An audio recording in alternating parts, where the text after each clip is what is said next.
विटा इथं डॉक्टर बाबासाहेब आंबेडकर पुतळ्याजवळ संविधान दिन मोठ्या उत्साहात साजरा करण्यात आला। यावेळी विटा इथं विविध पक्षांचे पदाधिकारी, कार्यकर्ते, सामाजिक कार्यकर्ते तसेच नागरिक उपस्थित होते। किरण भगत, जनसूर्य न्यूज, विटा। संविधान दिनाच्या निमित्तानं भारतीय संविधान दिन आहे। या भारतीय संविधान दिनाच्या निमित्तानं डॉक्टर बाबासाहेब आंबेडकरांच्या पुतळ्याजवळ आज आपल्या पोलीस स्टेशनचे, विटा पोलीस स्टेशनचे अधिकारी माननीय कवटेकर साहेब, त्याचबरोबर भारतीय जनता पार्टीचे अनुसूचित जाती मोर्चाचे माननीय ठोंबरे साहेब, त्याचबरोबर माननीय भरत कांबळे, माननीय अजितभाऊ साबळे, त्याचबरोबर माननीय तायडे साहेब, अरुणभाऊ धेंडे, त्याचबरोबर आमचे शिवशरण सर, आमचे लोंढे साहेब, त्याचबरोबर ॲडव्होकेट धम्मदीप असतील, त्याचबरोबर माननीय आपले कांबळे साहेब, त्याच्याबरोबर माननीय पाटील साहेब, शिवाजी साबळे, आपण सर्वजण या निमित्तानं उपस्थित आहोत। डॉक्टर बाबासाहेब आंबेडकरांनी लिखित भारतीय राज्यघटनेचा आज या ठिकाणी संविधान दिन आहे। याच दिवशी भारतीय संविधान भारतीय संसदेमध्ये सादर केलं आणि ते मान्य केलं गेलं, म्हणून हा दिवस भारतीय संविधान दिन म्हणून साजरा केला जातो। त्यानिमित्तानं सर्व इथं उपस्थित सर्व मान्यवरांच्या उपस्थितीमध्ये भारतीय संविधानाच्या उद्देशिकेचं वाचन या ठिकाणी करण्यात येते। मी संविधानाचं वाचन करतोय, संविधानाच्या प्रस्ताविकेचं वाचन करतोय। आपण सर्वांनी पाठीमागे म्हणायचं आहे, आम्ही भारताचे लोक भारताचे एक सार्वभौम समाजवादी धर्मनिरपेक्ष लोकशाही गणराज्य घडवण्याचा व त्याच्या सर्व नागरिकास सामाजिक आर्थिक व राजनैतिक न्याय विचार अभिव्यक्ती विश्वास श्रद्धा व उपासना यांचे स्वातंत्र्य दर्जाची व संधीची समानता निश्चितपणे प्राप्त करून देण्याचा आणि त्या सर्वांच्या मध्ये व्यक्तीची प्रतिष्ठा व राष्ट्राची एकता आणि एकात्मता यांचे आश्वासन देणारी बंधुता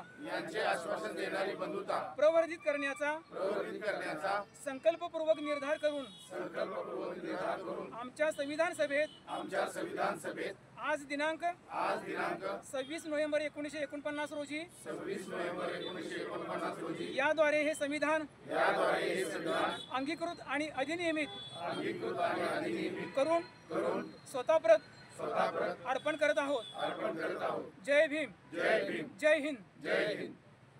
या भारतीय संविधानाचे शिल्पकार डॉक्टर बाबासाहेब आंबेडकरांनी हे संविधान लिहिलं, म्हणून आज त्यांच्या चरणापाशी आपण सर्वजण उपस्थित राहून सर्व उपस्थित मान्यवरांच्या प्रमुख उपस्थितीमध्ये भारतीय संविधानाचा स्तरनामा आपण आज या ठिकाणी वाचन करतोय। खरं तरी आपण बघतोय गेल्या अनेक दिवसापासून भारतीय संविधान हे राजकारणामधला प्रचाराचा एक सर्वात महत्त्वाचा मुद्दा झाला आहे, परंतु भारतीय संविधान बदलणं किंवा या संविधानाला कोणत्याही प्रकारचा हात लावणं हे कुणाला शक्य नाही, हे अनेक वेळोवेळी अनेक लोकांनी सांगितलेलं आहे। म्हणून हे भारताचं संविधान जगामधलं एक सर्वश्रेष्ठ दर्जा असणारं एक संविधान म्हणून याची गणना केली जाते। विश्वरत्न परमपूज्य डॉक्टर बाबासाहेब आंबेडकरांचा, छत्रपती शिवाजी महाराजांचा, भारतीय संविधानाचा, जय भीम, जय भीम।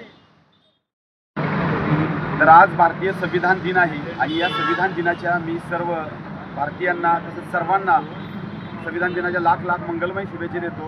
गायक या नाते खरं तर एक छोटीशी झलक तुमच्यासमोर, कारण बाबासाहेबांनी खूप अथांग कष्ट सहन करून हे भारतीय संविधान लिहिलं। संविधान लिहित असताना बाबासाहेबांना त्यावेळेला डायबिटीज बिमारी झाली होती, इतकं त्यांनी मनावर घेऊन संविधान लिहिण्यासाठी 2 वर्ष 11 महिने आणि 18 दिवस लागले संविधान लिहिण्यासाठी। तर बघा, शब्दामध्ये सांगितलं मी, पण गाण्यामध्ये पण सांगतो थोडंसं।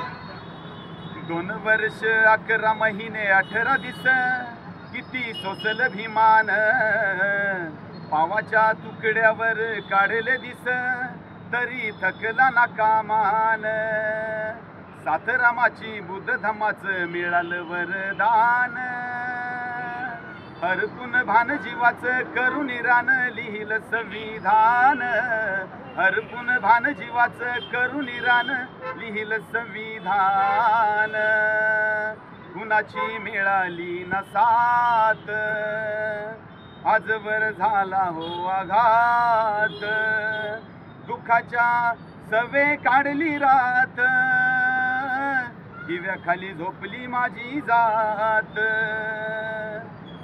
तर अशा पद्धतीनं बाबासाहेबांनी हे संविधान लिहून खूप कष्ट आपल्या परिवाराचा विचार न करता कष्ट साहून हे संविधान आपल्याला विनामूल्य दिलेलं आहे. म्हणून या प्रत्येक भारतीयाचं कर्तव्य आहे की हे संविधान आपण वाचलं पाहिजे आणि या संविधानावरती आपण रक्षण केलं पाहिजे. तर पुन्हा एकदा मी सर्वांना शुभेच्छा देतो. जय भीम, जय संविधान. संविधान दिन हा संबंध भारतभर साजरा होतोय. भारतरत्न डॉक्टर बाबासाहेब आंबेडकरांनी या देशाला समता, सामाजिक न्याय आणि बंधुता जी दिली ती भारतीय संविधानाच्या माध्यमातून या देशामध्ये राबवली जात आहे.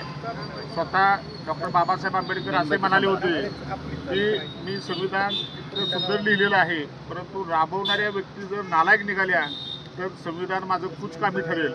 आज देशामध्ये संविधानाची प्रभावीपणे अंमलबजावणी होते. आत्ताच सरांनी सांगितलं त्या पद्धतीनं संविधानाच्या माध्यमातून नाव घेऊन संविधानाच्या बाबतीमध्ये राजकारण होतं. परंतु भारतीय संविधान हे कधीही कोणालाही बदलता येणार नाही अशा पद्धतीचं असताना सुद्धा काही गैरसमज या समाजामध्ये पसरवले जातात. बाबासाहेब आंबेडकर जरी मला जन्म देणारा माझा बाप वेगळा असला तरीसुद्धा मला न्याय देणारा बाप, माझा खरा बाप जर कोण असेल तर ते डॉक्टर बाबासाहेब आंबेडकर आहेत. त्याच्यामुळं आम्ही सगळी काम करताना बाबासाहेबांनी जी प्रस्तावनेमध्ये आता जी वाचन केलं आणि संविधान दिन साजरा करताना प्रस्तावना वाचन केली त्याच्यामध्ये एक लिहिलेलं आहे, जी शेवटची ओळ आहे, हे संविधान आम्ही स्वतः अर्पण करून घेतलेलं आहे. त्याच्यामुळे या संविधानाची जबाबदारी ही प्रत्येकाची आहे, या देशवासियांची आहे. आजचा संविधान दिन हा लोकशाही मार्गाने सामाजिक न्याय, बंधुता आणि एकमेकांची दृढता ही अत्यंत जवळीक वाढवणारा व्हावा अशा पद्धतीनं मी शुभेच्छा व्यक्त करतो आणि थांबतो. जय भीम, जय भारत.